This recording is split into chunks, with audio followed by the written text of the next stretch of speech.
Our next guest is a very talented actor you know from his work in the series Billy the Kid and movies like People We Meet on Vacation and The Hunger Games, The Ballad of Songbirds and Snakes. He stars in the prison thriller Waste Man, which is in theaters April 17th. Let's take a look.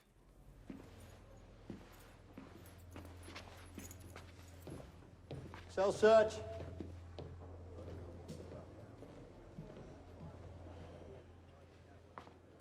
I'm sorry, bro. Why the are you leaving empties around the cell? Are you done? I don't know. I was gonna get rid of. Happened, man. You want my whole thing. You wanna play nitty, yeah? You get it from me, not them man up there.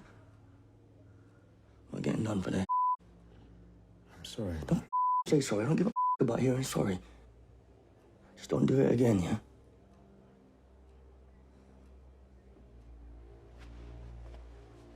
Please welcome to the show, Tom Blythe, everybody.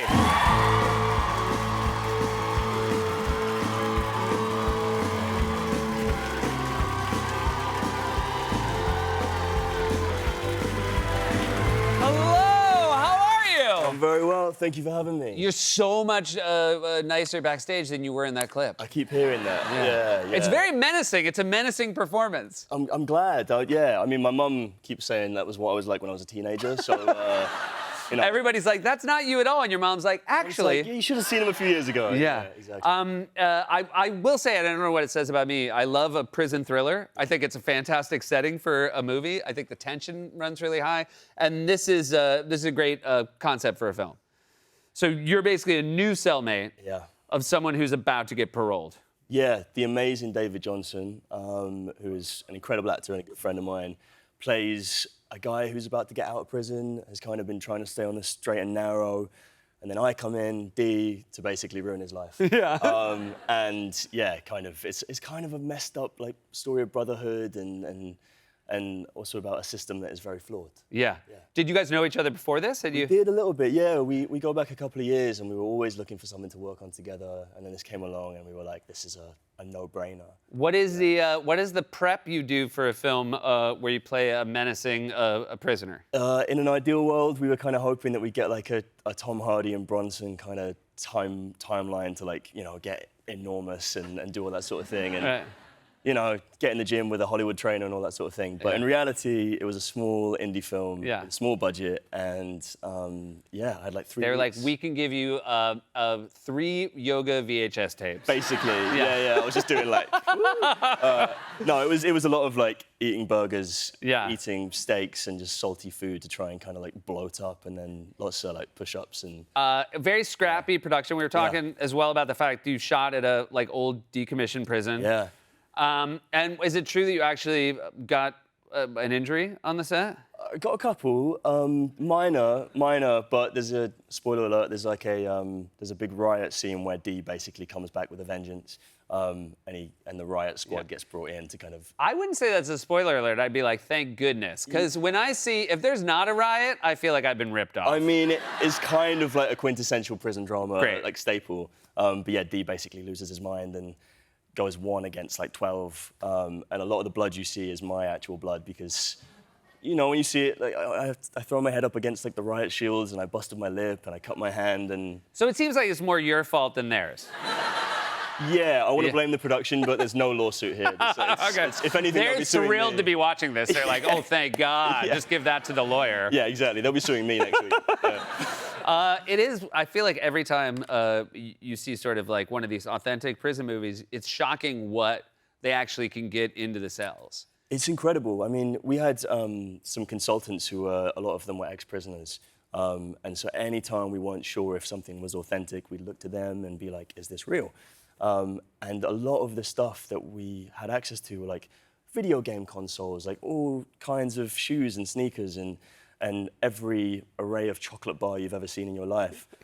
Because basically it's like a mini economy of the outside world. So it's like anything that you can get in is worth something, and you end up becoming like, you know, my character becomes like the king of the prison because he's trading all this stuff. What you just described, if my kids saw this movie, they'd be like, we gotta go to prison. Yeah.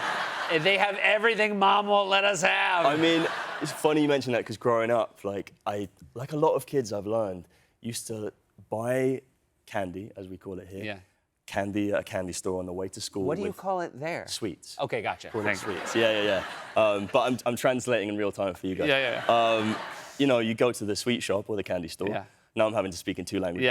Yeah. And you would, you know, your mum would give you a couple of pounds. That's what we used. By the way, no one thinks you're bilingual. Yeah, like, yeah. I know. I'm like You're not trying- the Duolingo owl. I'm trying to get some extra points that I don't deserve. You'd buy sweets and you'd sell them at school, and you'd have like a little side hustle going on, which apparently is quite a widely done thing. But I think that gave me training to play D. Because I used to sell a lot of candy. Yeah. No, when you see how menacing he is, you're like, that guy sold candy as a kid. And not a euphemism either. Sweets was like the nickname of like actually a pretty scary guy. Oh, yeah. I think for people who saw you in People We Meet on Vacation, if that's the first place they saw you, I think it's certainly a departure. I think it speaks to your range as an actor that you can both play in a movie like this and a movie like Waste Man. Thank you. Yeah, I mean, I'm just trying to kind of keep surprising myself and surprising Was this everybody else. was the response to this surprising to you? I don't know if it was surprising because everyone kept telling me how much the book is loved. Right. But yeah, it was expected, and I guess that's the pressure, though, when everybody loves a book and you're making an adaptation of it. You know that there's like a real chance you're going to let people down. Yeah, I mean, it is a pressure, but also I'd already been through it with the Hunger Games before. And like, I kind of braced myself for that. Again, your third very distinctive look. Yeah. Very different. Yeah. Yeah. Your first role, I'm always fascinated with first roles. You were in Ridley Scott's Robin Hood. Yeah. Learned a valuable lesson early on.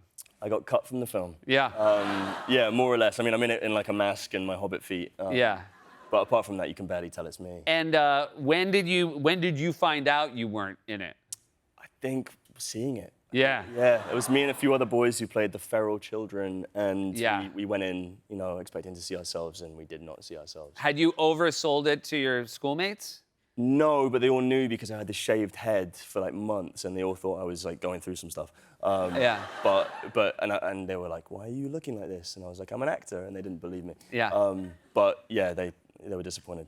But I've met Ridley a couple of times since, and he pretends that he remembers me from that, and he does not. Yeah. Yeah. You can always tell when a director tries to act. Yeah. Yeah. Yeah. That's why You're like, they do you're what they not do. fooling anybody. Yeah. You moved to New York for Juilliard. Yeah. And have been in New York ever since, pretty much. I Pretty mean, much, without like- work and stuff. Yeah, kind of split my time between London and New York. How was it? How did you first find New York when you came here? Was it everything that? I mean, again, you came to Juilliard. You probably have pretty high expectations. Loud. Yeah. It was loud. I remember just like jackhammers all the time. Yeah. Which is like a culture shock in itself. Yeah. But again, that's why all our streets are so smooth. Super. Yeah. You know what we they put the say? work in, and it's just everything's brand Yeah. new. City of smooth streets. City of smooth streets. That's what they call it in London. That's what they call it in London. London. Yeah. Thanks for being here. Tom Blythe, everyone. Waste Man is in theaters April 17th. We'll be right back.